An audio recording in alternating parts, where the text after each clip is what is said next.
How's it going, everyone? If you're using both Trello and Slack and you want to make them work together, it's actually super easy to set up.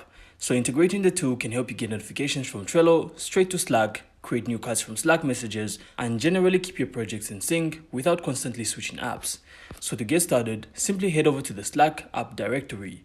From there, you then have to search for Trello or go to the Trello Power App section and select Slack. So that's what we're going to be doing here. We're going to click on the Power button, then search for Slack. So once you found it, you then have to select it and connect your accounts by logging in and authorizing the integration.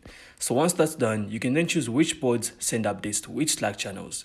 And you can also create new cards directly from Slack messages. So it's a huge time saver if you're managing projects with your team. So everything you need shows up where you're already chatting, so nothing slips through the cracks. And that's it. So that's how to integrate Trello with Slack. So I really hope you found this insightful, and if you did, make sure to leave a like and of course subscribe. Then we'll see you on the next one.